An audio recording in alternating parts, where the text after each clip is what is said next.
Os romanos, sempre imbuídos de um espírito prático de que eles próprios se gabavam, é bem evidente na construção das cidades, repletas de obras funcionais, robustas e duradouras. De todas as artes romanas, a que mais sobressaiu foi a arquitetura, com edifícios úteis à vida da comunidade, tais como aquedutos, pontes, templos, basílicas, espécie de pavilhões multiusos, edifícios destinados ao lazer, termas, circos, anfiteatros, etc., ou monumentos de glorificação ao imperador ou aos feitos da cidade, arcos do triunfo, colunas comemorativas, etc. Gostavam mesmo de opor o exemplo das pirâmides egípcias, já para eles o cúmulo da arquitetura, edifícios dispendiosos, mas altamente desprovidos de utilidade prática, ao seu enorme conjunto de edifícios funcionais. Do ponto de vista técnico, a arquitetura romana inspirava-se bastante na grega, embora recebendo influências de outros povos como os etruscos. Também eram usadas colunas com as ordens dórica, jónica e coríntia, sobretudo esta última, bem como uma nova ordem de criação romana, a ordem compósita, embora os romanos as usassem com uma grande liberdade criativa, chegando a sobrepor as três ordens no mesmo edifício. Prestem bem atenção aos três andares do Teatro Flávio, comumente designado por Coliseu.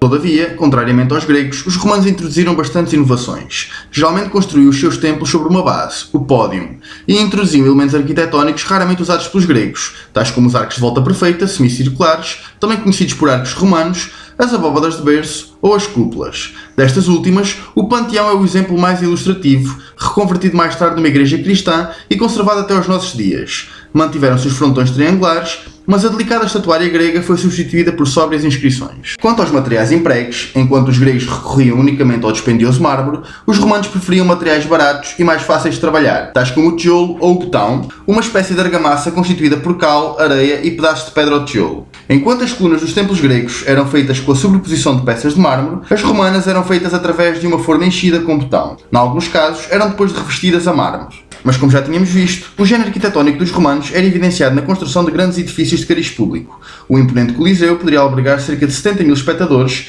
realizar espetáculos de todo o tipo, incluindo batalhas navais, e num caso de emergência, evacuar todos os espectadores em apenas 20 minutos. O Circo Máximo, hoje um conjunto de destroços quase irreconhecível, poderia albergar no seu tempo cerca de 250 mil espectadores. Uma imponente rede de aquedutos conseguia transportar água de grandes distâncias, abastecendo as cidades. Podemos classificar a arquitetura romana da seguinte maneira: solidez e durabilidade das construções, os romanos faziam edifícios para a posterioridade. Monumentalidade e grandiosidade, o seu poderio político e militar era evidenciado no tamanho dos seus edifícios. Funcionalidade, as construções romanas eram, por regra, imbuídas de uso prático. Uso de elementos gregos, o caso dos frontões, colunas e frisos das ordens dórica, jónica e coríntia. Introdução de novidades, arcos de volta perfeita, abóbadas de berço, cúpulas, etc.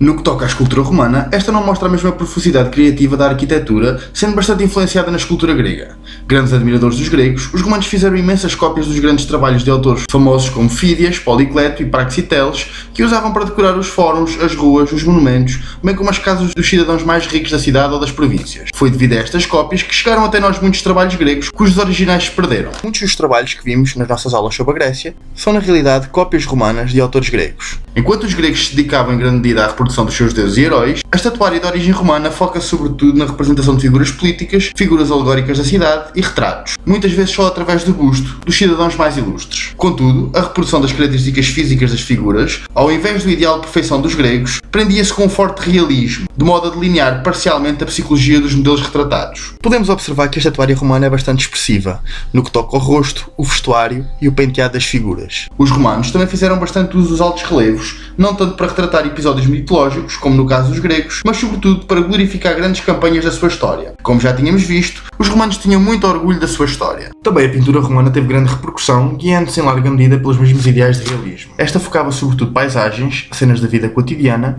bem como motivos históricos e mitológicos, e era sobretudo usada como decoração do interior ao exterior dos edifícios. Devido à sua fragilidade, muito poucos exemplos chegaram até nós, sendo a maioria provenientes das cidades de Pompeia e Herculano, que ficaram conservadas sob uma espessa camada de cinzas vulcânicas. Outra arte similar, amplamente difundida entre os romanos, foi o mosaico, consistindo este na elaboração de imagens através da junção de pedras coloridas de formato cúbico, a que se dá o nome de tesselas. Mais resistente do que a pintura, encontram-se diversos exemplos de mosaicos romanos um pouco por todos os seus sítios arqueológicos. Destes últimos, poderemos encontrar exemplos em Portugal. Numa área em que os romanos foram sublimes foi o planeamento das suas cidades, o urbanismo. Enquanto noutros locais as cidades cresciam desordenadamente, no caso romano as cidades construídas de raiz, falamos sobretudo das colónias, mas não só, eram planeadas até ao mais ínfimo detalhe, imitando sempre Roma, com os seus fóruns, as praças públicas, teatros, circos, anfiteatros e termas. Com a progressiva extensão dos territórios conquistados, bem como a fundação de novas cidades, a criação de uma nova cidade seguia sempre um cuidadoso planeamento, seguindo o modelo do arquiteto grego Hipódamo, século V a.C., onde todo o espaço urbano se articulava em redor de duas ruas principais que se cruzavam no meio, onde se encontrava o fórum. Destas duas ruas, a que marcava o eixo norte-sul denominava-se Cardo e a que marcava o eixo este-oeste denominava-se Decumanos. Estes fáceis acessos à cidade e sobretudo ao seu centro, ou praça pública, o fórum, eram posteriormente complementados com uma boa rede de estradas que punham em contacto com todos os pontos do Império e com uma rede de aquedutos que a abasteciam de água. No fórum ao centro encontravam-se edifícios administrativos, a Cúria, o local de reunião do Senado, e a Basílica, espécie de pavilhão multiusos, onde se encontravam vários serviços, desde lojas a edifícios de cariz administrativo, tais como tribunais, bem como ainda os principais templos da cidade.